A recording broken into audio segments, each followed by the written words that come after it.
What is death? What is meditation? What makes us human? What is How karma? exactly did What's life death? work? What is meditation? What What's happens death? inside a black hole? Why do we What die? makes us human? Is your mind filled with questions like this?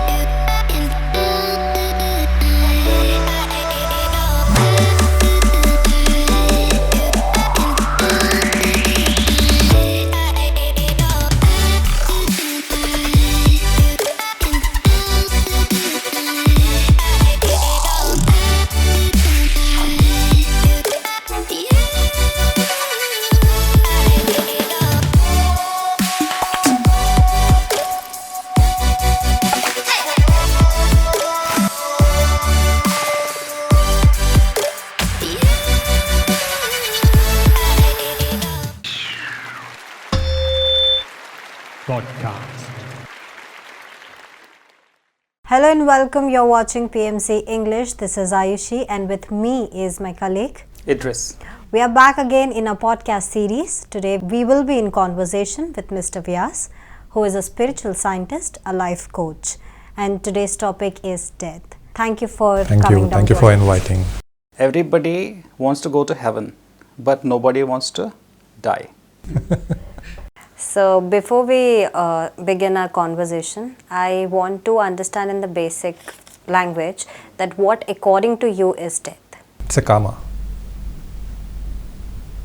In a sentence, one part of the sentence and another part of the sentence is combined with the karma. In the continuity of life, one part of the life and the other part of life is combined together with a karma called death. So life continues. It's just from transformation from one state to another. So is the time of death predetermined? This is much more deeper question than just about death. Is anything predetermined? Right? So there's an age-old conflict between fate and willpower. Do you understand the conflict? What is the conflict? But you need to tell me that. There is a philosophy of fate which says that everything is predetermined and things happen as per your karma or whatever. So you can't change future. Future is fixed. It's perfect world. So there is no need to fix also. Then there are people of karma yoga part who believe in willpower. So if you use your willpower, you can change fate. If we can change our belief, we can change our the future things that are lined up. So let me explain this. There is a river. Right. It's been flowing from quite a long time. During the lifetime of a person, does the course of a river change? No. So it looks as if its fate is determined. The water can only follow this path. Right. But if something happens, someone wills it or some natural calamity happens, maybe an earthquake or a huge storm that does something and course of river might change. Right. Similarly, what happens is when we are thinking out our life, because of our karma and our predisposition towards acting in certain way and taking decisions in certain way, we are very predictable. So in that sense, people looking at our astrology or even the person just say, sometimes this person is going to say this, exactly the same words, because you have heard them being said. So they are very predictable. In that sense, fate is fixed. But willpower also has a chance, like you said. If we change who we are, then our fate changes. It's not one single path. So then there are some concepts where both are true. There is willpower and fate, both are feeding each other. So fate is determined by willpower and willpower is determined by fate, but both are fixed. If everything is fixed, then what's our role? Oh, ignorance. Because we don't know what is fixed, so it doesn't matter if it is fixed or not. You being a scientist and a spiritual, you are into spirituality, I mean say. So like how do you compare the definition of death or fate, I would say, how do you compare both the definitions, spiritually and scientifically? Scientifically, they don't understand life. They only understand body. Right. They only understand chemical compositions and neurons, electricity firing, that's all. It's like looking at a robot which is run by an artificial intelligence, but not seeing the artificial intelligence. You don't know that there is an artificial intelligence. You just see robot and try to study it. What will happen? You'll understand that it's made of metal, wires, and so on and so forth. And you'll know all the technology of how to repair a robot. But can you make a robot do what you want if you don't understand the artificial intelligence behind it? Can you? Not possible. Not possible. In the same way, there is an artificial intelligence called soul that is running this body. Till now, science only suspects at the most about this life. Whereas in spirituality, we experience this life. Right? Then science needs a lot of ideas, hypotheses, and proofs, and so many things. Luckily, spirituality doesn't require any of those things. Spirituality is based on belief or faith. More than belief, it's faith and trust. So the basic contrast between science and spirituality in this context is science is very suspectful. It suspects, it is supposed to question everything. Right, question everything, right. Spirituality is about faith. It's not about question, it's about experience. So question is replaced by observation. Observation not in the sense of science where it is observed through 5 senses. Here we are observing from the aspect of subjective, emotional and spiritual experiences, which may or may not be able to captured by the 5 senses. Right. So we are much more than the 5 senses in spiritual sense. So scientifically, you mean to say we are just 5 senses, and spiritually there's something more beyond that. Much more. Right. So that way, when you look at from death from science point of view, once this 5 senses body is inactive, the person has died, he ceased to exist. Right? But in spiritual sense, when I am speaking, I know I have lived before because I have experienced it. I remember it. When I take my clients into healing, sometimes they go into past life, and those have real impact in this life. Right. So I know this client has existed before in different lives. And these different lives, they have different personalities, different experiences. And those experiences are having direct effect on this life. That is called karma, like we discussed. So from spiritual perspective, it's just a pause. Got it. It's a shift, a change of clothes or costume.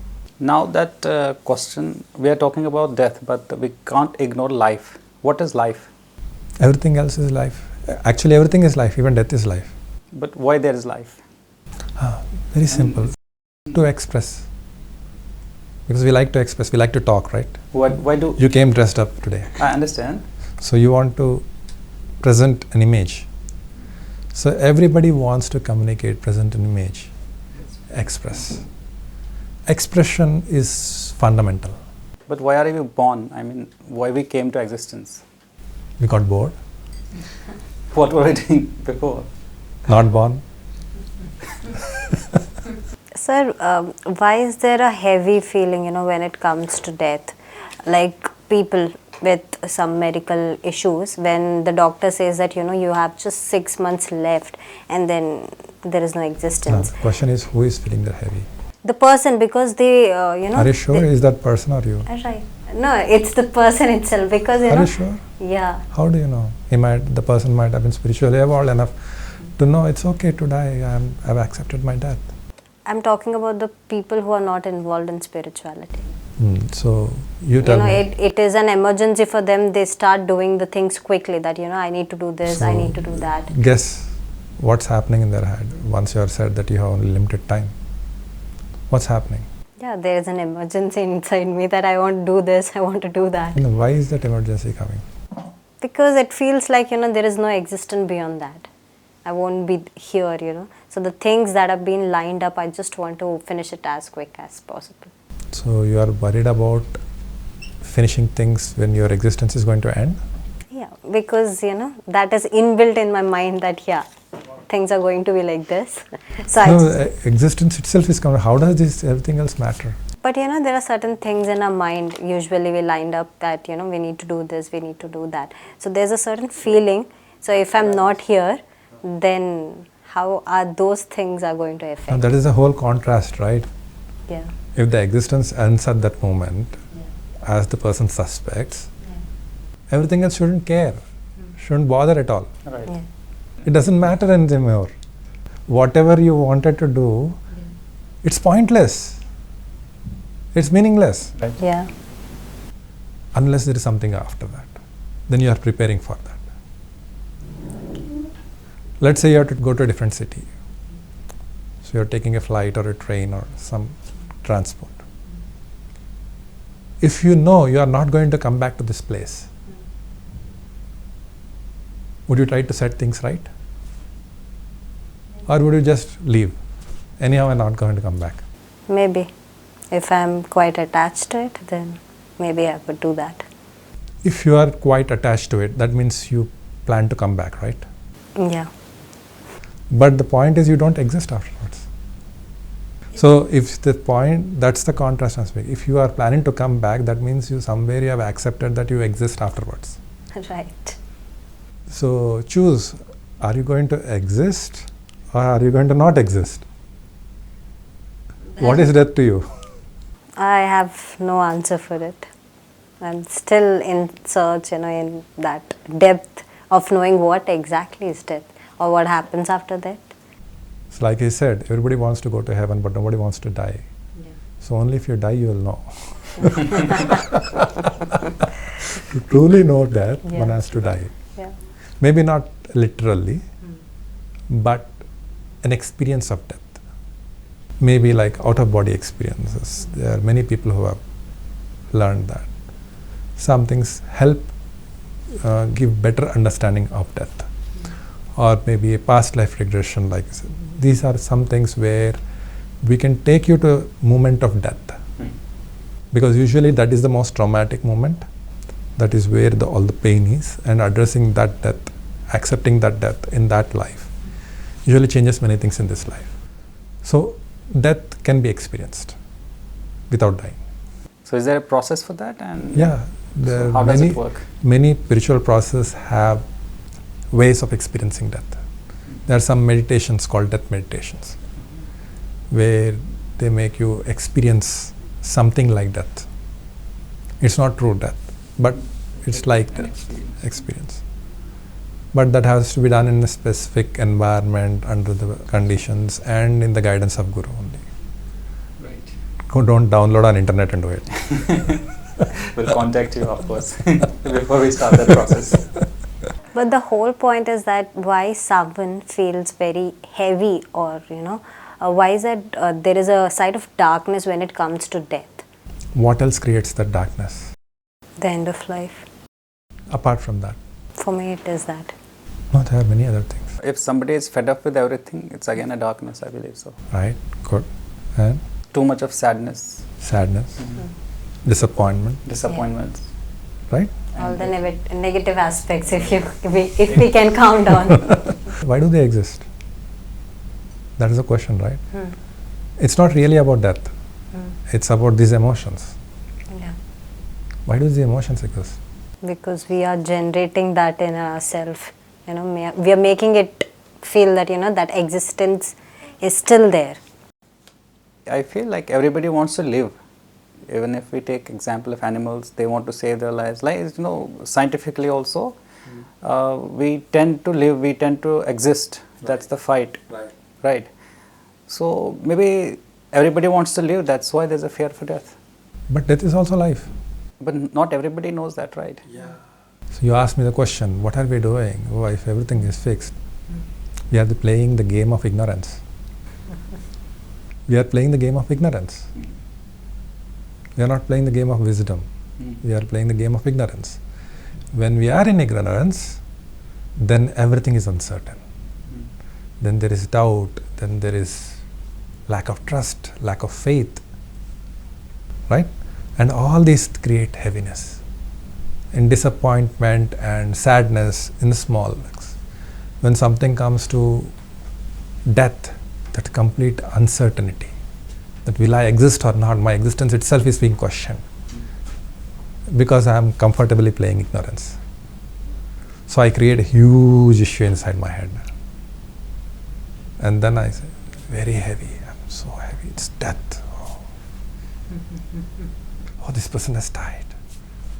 And then everybody starts crying, that's a process, it's a social process of death, grieving. Because you are too attached to the body rather than the person. If you knew that that person is not the first time you have been with in relationship in this life, in many lives you had that person, and maybe in future also you'll again meet in another life, will you cry? But that's uncertain, right? We don't know. That may or may not happen. We are playing the game of ignorance. And one more thing, what's the cycle of life? I mean, how many times we are born, how many times we die, and what happens after the cycle is complete? Which cycle are you calling? The life cycle. Okay. Like you said, like we die, we come to life, we come to existence. Have you eaten a mango? Have you eaten a mango?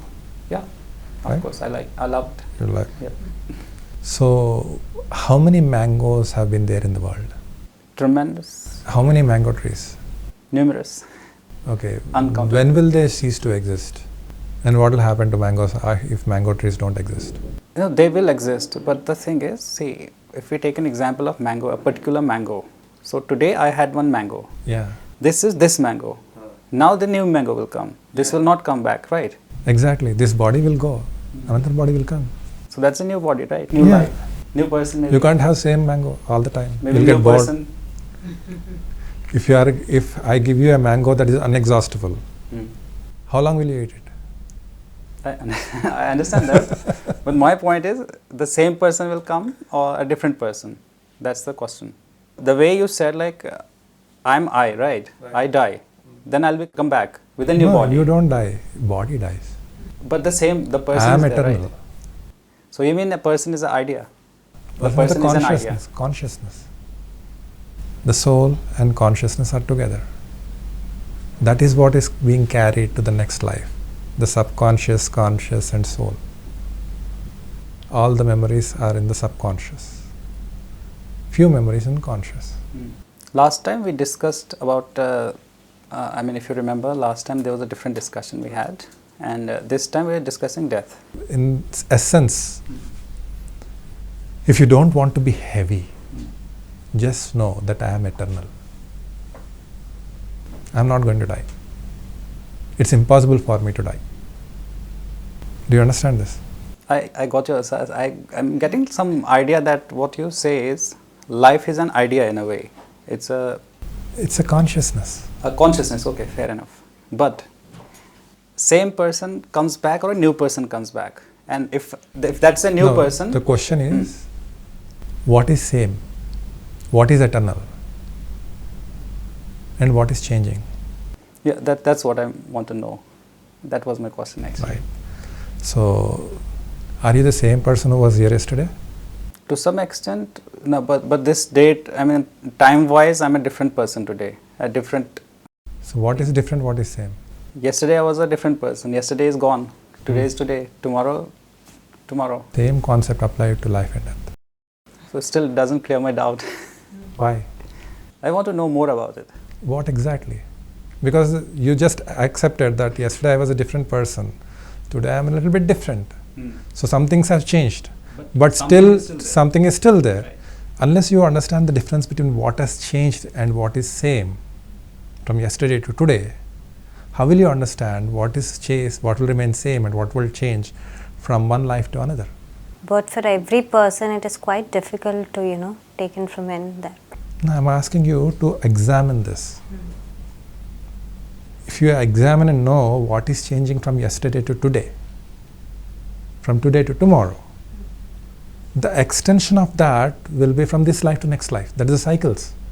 So that was the question, how many cycles are there? First you have to understand what is a cycle, right? What's changing in a cycle and what's remaining fixed. So I'm asking you to examine in your life, you have experienced yesterday, you are experiencing today, what is remaining same and what has changed. Are you able to see it? Every day we learn, evolve, we grow, right? Okay. And so knowledge is changing. Right, knowledge is changing. Right. My behavior might change. Yesterday I might be angry, today I'm cool. Right. So all these things, but Right. it's again a cycle. Like sometimes I'll be again angry for something, Okay. right? But the point is, so what is remaining same?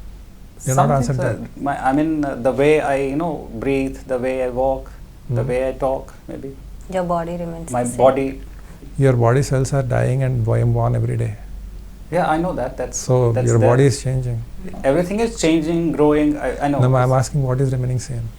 The person remains same, right? Who is the person? My appearance, Your appearance can be disfigured, or maybe made beautiful with cosmetic surgery. What is going to remain same? What is changing? Everything is changing. That's right. But what is same? Because if you are saying this body changes. Everything in the body changes. There is nothing that's going to remain same.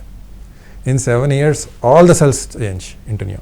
Yeah, that's understandable. Right? That I understand, yes. So it's not same. It's not same, but so yeah. That's ruled out. Okay, what is going to remain same? Now tell me. Your mind is changing, knowledge is changing, experiences are changing, moods are changing. So your mind is also changing. So what is same? Now that's a question. The essence. What is that essence? The way I think, the way I know. That is changing. That is changing. Maybe it's evolving, but Yeah. still, the person I was when I was born. The person. Who is the person? I, as an existence, right? So what is that existence? Atma or the soul. Who is Veda Vyas then, right? Okay, let's put it that way. So you are there, everybody knows. If I ask anybody, Ayushi, who is Veda Vyas, she knows who is he, right? So that way you're still there. I know there are changes, minor changes, major changes, I understand that. But still. So what is that we are recognizing here as a person? As a person, the way you are, the way you treat people, the way you talk, right? Your ideas, right? That uniqueness. But these are all changing. These are changing, of course, but there's something which is still the same, which your identity, I would say. Exactly, identity. What is this identity? Identity is your thought process, I would say, the core, the essence, the way you think. Identity as thought process, identity as behaviors, everything changes. But there is some part of identity that doesn't change. What is that? That's what I want to know. That's what we call soul. When I said I am eternal, I cannot die, I am referring to that identity, that I am the soul. If I associate myself with this body or with this mind or these memories, then these are all changing. These are all not me. Then why is everybody bothered about? Bothered about what? Everybody wants to get rich, do a lot of things in this world. If everything is... We are playing game of ignorance. So how do we enlighten them?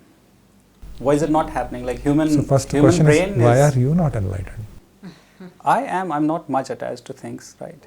You are still saying, I just am my know. ideas, I am my behavior. Yeah, this is my idea of life. I want to live a simple life. I know everything. One day The question is, do you realize that you are a soul?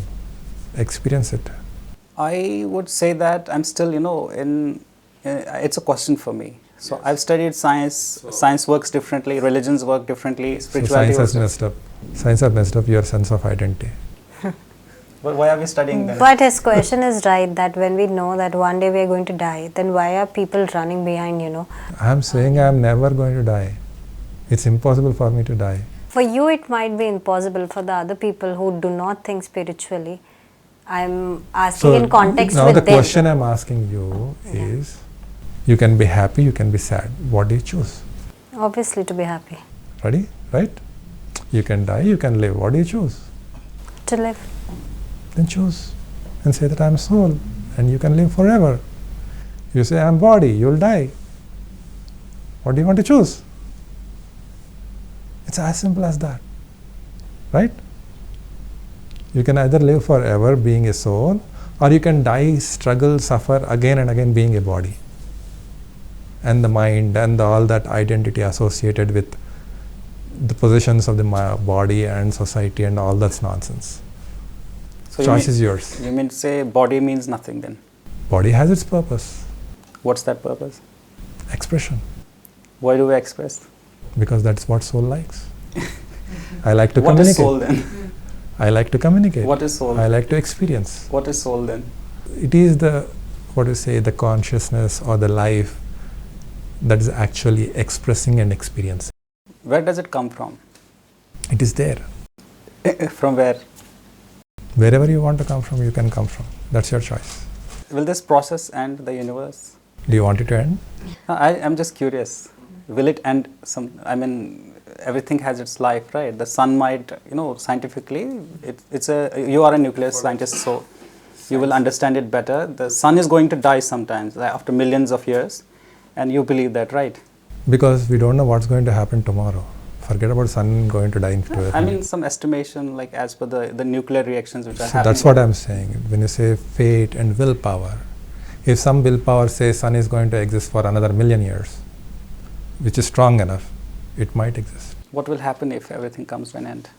The universe, the sun, the moon. Is that what you're scared of? No, I just want to know. I'm curious about it. Why? Just No, that's human nature. No, it's not human nature. My brain thinks. It can think anything, right? Why is thinking? It comes from somewhere. I don't know, but Why? yeah, these thoughts will come. Think. What happens if you don't know? I might never know that, but I'm just thinking. Why is it so important? I'm a human being. I have that thought process, right? Where did you come from? That I don't know. That's what I want to know. That's what I'm curious about. Why do you want to know? I don't know. It's a question in my mind. There is something, usually when we are very serious about knowing an answer, there is a very serious fear behind it. I might not agree completely. It's not a fear, I would say, but it could be a question. The question, if you go deeper, I'm asking why. You are skirting it instead of really going deeper. So do you think I shouldn't ask why? No, why do I'm I asking you, since you are asking why, you should ask yourself why this question and go deeper. If you really want to know. If you want just an answer, something to satisfy you just for the sake of fun, that's a different thing. But if you really want to know yourself, instead of asking question why outside, ask question why inside. Why this question? What is making me ask this? What are my emotions? What am I hiding myself from? There's a lot of things happening inside that we are hiding ourselves. That true identity is hidden behind layers of fear and pretension and so many things. Yes, of course. A lot of things affect that, the environment. So if we really truly want to know ourselves, where we have come from, everything, all that information is within, the wisdom is there inside us. It's just covered in all this soot. Now, unless we clean it, we won't know. Right. So are you going to ask someone else where you are come from, or are you going to check inside and find out? I want to know about myself first. Then go deeper. How do I do that? That's the only process. How do I do that? Ask why inside, not outside. I've been asking this question to myself. Inside. Yes. In the sense, you actually examine, observe. See, there's a difference between asking for sake of asking and asking to know. So when we are asking for sake of asking, we'll always remain in question. When we are asking for sake of knowing, then we are open to the possibility of answer coming from anywhere. Okay? So instead of, the difference is that either we are open or closed. So when we want to know, suddenly everything around this room or everything happening around us and everything is happening within us becomes relevant. Try to study what's happening with me at the physical level, at the breath level, at the thought level, at the emotion level, at the identity belief level. Again, identity as soul is different, identity as a belief is different. So usually we like to stay at the thought level. But if you really want to know yourself, go beyond the thought to the intent and the emotion and the belief behind. And once you have understood the beliefs, then you unravel those beliefs. Why is this belief existing even? And the whole pack of cards comes down. Then you suddenly see things for what they are instead of all this intellectual thought process which is going to give you nothing. Right? So that is the way of knowing ourselves. Go deeper into our own identity, about our belief about ourselves, and ask, really, who am I being right now? The same thing that I did the other day. Yeah. So when you ask yourself that and observe, what am I being? What are my emotions? If I am not feeling any emotions, then it means that I am not in touch with myself, because there is an emotional overflow happening. I am refusing to recognize. Why am I refusing to recognize that? Maybe emotions are too painful. So I am hiding. So if I am hiding and not observing myself, how do I know myself? Right? So that is the process of self-discovery that one has to go through to understand and experience and know who I am. Where did I come from? It's not unknowable, but it doesn't come from asking others that question. It comes from asking yourself and going into the deep study of observation. And it takes great courage, because there is a lot of pain inside. That is karma. That's our last topic that we discussed. Yeah. So unless you are ready to face karma, then you can't know who you are. You have to face all your fears. So we'll go back to the previous topic, that's karma. Right. What makes karma? I mean, is it a predefined thing, or is it something that we create?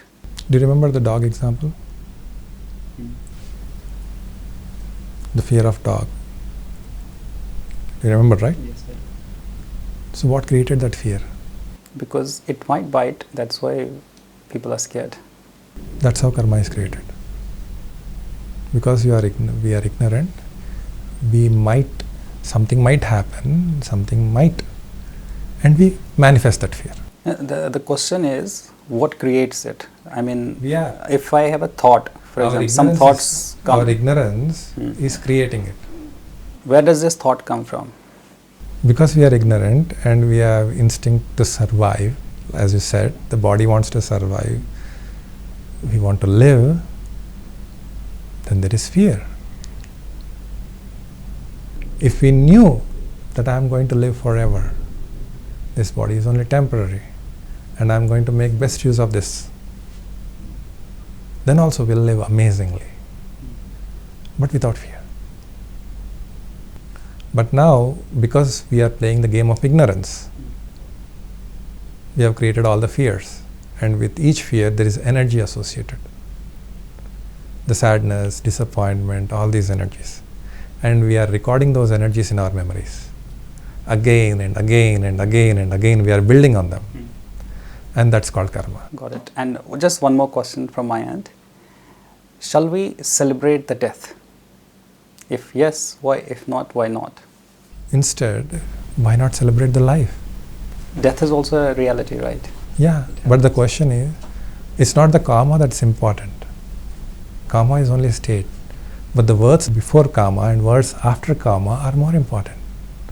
Karma is just a state. But that's also an important part, right? An important Not stage. really. If the karma is not there, then how will we differentiate? Karma is only just, for example, today you are wearing this dress. Tomorrow you will be wearing different dress. Is the change of dress such a big important thing for you? At this point of time, it is. No, question I'm asking.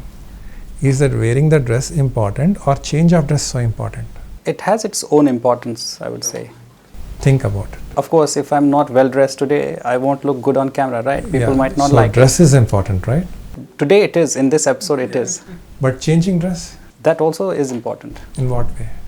Tomorrow I might have a different program. I might need to, have a So different it's attire. all based on what you want to live, not because you want to die. So tomorrow you have a different karma, different experience to have, so you are choosing another dress. Point is, we never care about, the consciousness doesn't care about death. Death is but a small convenience. It's not inconvenience, it's a convenience. I got that, I understood that. But the thing is, when a person dies, what should everybody do? Celebrate or be sad? That depends upon, are they playing game of ignorance or game of wisdom. If they are playing game of ignorance, if you ask them to celebrate, they'll kick you. Right? So you have to look at the society. It has its own cultures because there are certain needs. So when people are playing game of ignorance, there is a different set of rules. And people who are playing game of wisdom, there is a different set of rules. So you can't apply same thing to everybody. Sir, but when it comes to death, we always talk about heaven, hell. So does it exist? Are we not living in hell? Are you sure there is another hell? Sometimes it's hell, sometimes it's heaven, I would say. I mean, at least this life, with our five senses. So, just want to know what is this concept of heaven, hell. The body is going to hell, the soul is going to hell. Body doesn't go anywhere. The soul, the soul is going to heaven or hell. So, So very simple, very simple. A person who is too attached to the karma of the body can't pass on to the next life or next world, which is beyond the etheric. They'll stay in this world. So that is hell. Because they are torturing themselves and others. Due to any reason, it might be due to them or due to some reason, we don't know. So unfortunately they are in hell, because that hell is not somewhere outside, it's here in my opinion. And heaven, the concept of heaven, I say concept, is amazing. But let me ask you this question. Why would anyone want to go to heaven? I mean, what people say, what we have heard is, it's a nice place wherein we can live peacefully, where there's no, But I can live peacefully here itself. Why should I go to another place? What about when it comes to other people? No, that's what I'm saying. Are you playing game of ignorance or game of wisdom? If you are playing game of ignorance, then we can build amazing answers. Because it's all playing on fears. So if someone is afraid of suffering, you create heaven and say you are going to heaven, and they'll be very happy and ready to listen to you. Right? If you are going to play on fears of, say, if someone is afraid of suffering and heaven doesn't really look so attractive to them, they don't care, this life is amazing, I don't care about heaven, then create hell and say you are going to suffer a long time. Say, oh, then I'll be careful. So that's the way we can control fears and manipulate people into following rules of the society. That's what religion is about. When politics fails, religion takes over. When religion fails, politics takes over. We have seen in the history this happening again and again. Right? So both religion and politics are about controlling the society, creating a culture, a belief system for people to run with. Now, I want to ask you a question. Do you want an answer from wisdom perspective or social perspective? Or social means in general it's about ignorance. What if I say both? Yeah, because the viewers, they would like to know the both things. Simply, for fear's sake, I told you what is heaven and hell. It's a concept that used to control the society. It's a belief system created so that you can have exclusive rights over which heaven and hell that you are going to send people. And using that fear, you create a whole system and drive masses. That's what religion is all about. But if you say in the perspective of wisdom, heaven or hell is just a thought away. The moment I am in the influence of my fears, I am in hell. The moment I am in realization of the truth of wisdom, in the existence that I am the soul and using this body, this amazing body, then I am in heaven. because I'm peaceful and happy at the same time. I'm blissful. I'm sitting in meditation and I just be in that state of bliss, then I'm in heaven right now. And I come out also, if I'm sharing the same thing with others, I'm taking them to heaven. In this moment, I'm making them experience heaven.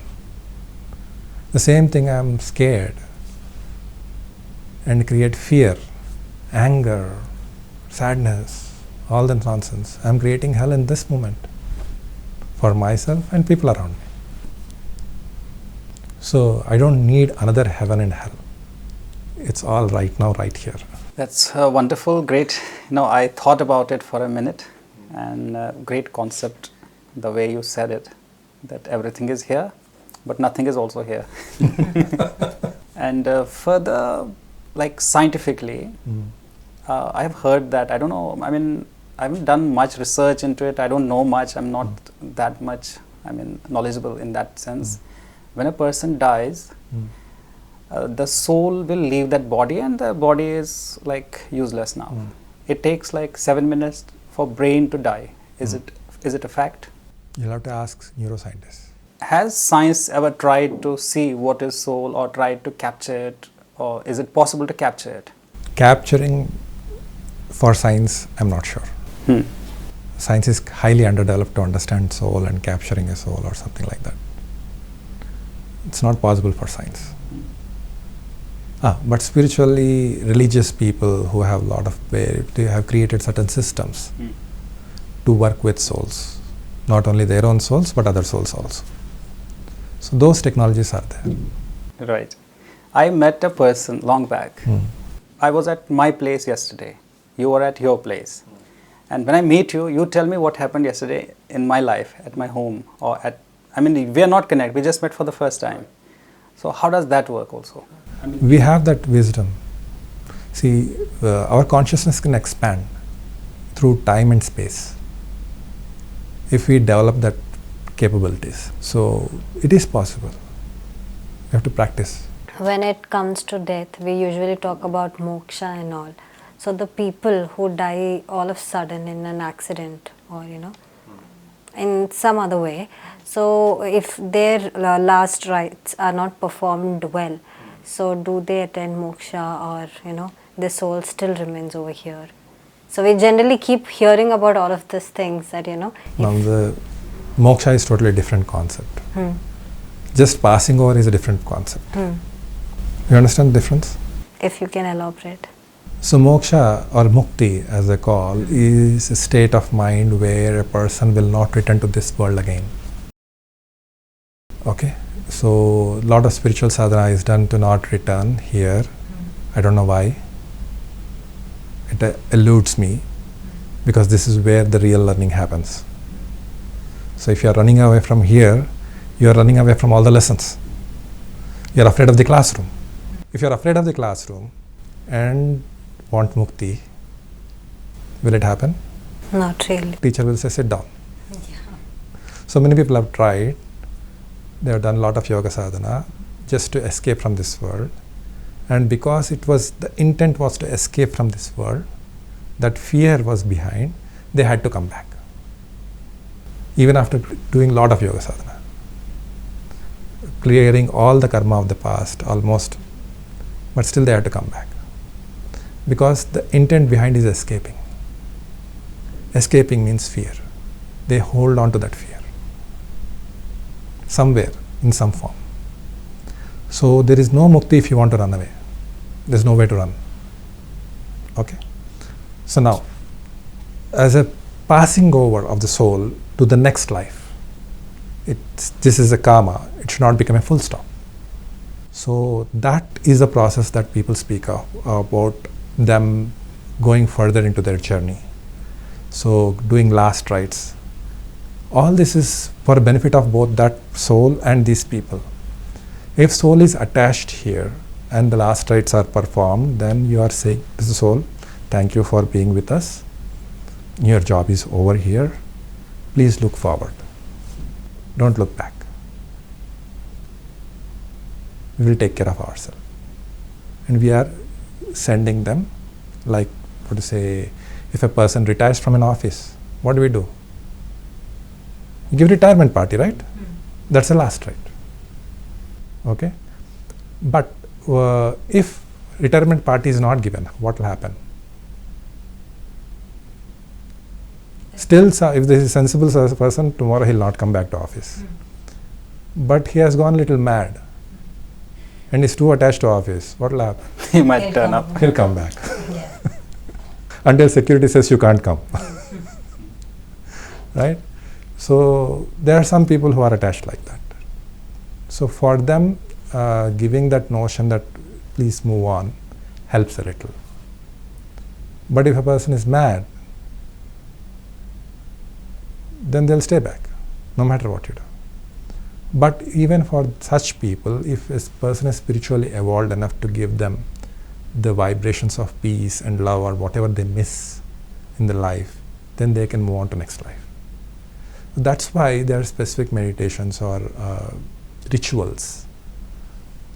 Yearly they are conducted, Pitru. So you are trying to give those good wishes and positive energy to all these souls who have been all the ancestors. So please move on, don't still bother us. It's not your place to be here, your other life is waiting for you. So that is the process of Pitru. Otherwise what happens is, these souls, sometimes if they are too attached to their families, they stay with the family and bother them with their own fears. And family goes through a lot of troubles. So these rituals have been created that give them proper ritual every year, so that if they are anywhere, anytime, so probably a Brahman who has done lot of sadhana might do the Pitru for you, and that all that is cleared off. Now that you spoke about fear, Right. the fear of death, the Right. fear of everything, Right. that is what you say is the root cause of a lot of problems. The whole existence is about fear and learning how to overcome fear. Yeah, so the question is fear good or bad? In what way? In every way. There is no every way. In no meaning then. So question loses its meaning. It won't. Because I mean, say we're talking the topic death. Is the fear of death good or bad? You tell me. I don't know. I just want to know. That's why I asked you. Check the consequence. If you are afraid of death, what will happen? If you are not afraid of death, what will happen? If you say I am eternal soul and enjoy this body, how will your life be? And if you say I am afraid of dying, I am attached to this body, what will happen? What will your life be like? Right. How will it be? It might be bad, of course. If nobody dies, then there will be overpopulation, lots of things might happen, right? So you'll be having too many dresses in your wardrobe? In a way. So you won't discard them, you'll keep all the bodies. I'm just saying, if death doesn't happen, then... Again, your concept of death. Are you playing ignorance or are you playing wisdom? I'm just curious to learn. So again, I've put the context very clearly. What is wisdom and what is ignorance? Okay. Well, thank you so much for joining us today, and thank you so much for these lovely answers. We have learnt a lot. And to my viewers, if you also have any questions, the comment box is all yours. So please comment, like, subscribe and share this video. Ayushi, I think we should we should close this show, and we'll be back with another episode next time. But we will definitely try to continue this episode, as we are still, both of us are still curious and we have a lot more questions, but the time won't allow right now. So thank you so much. Thanks for joining us. Keep watching PMC English for more updates.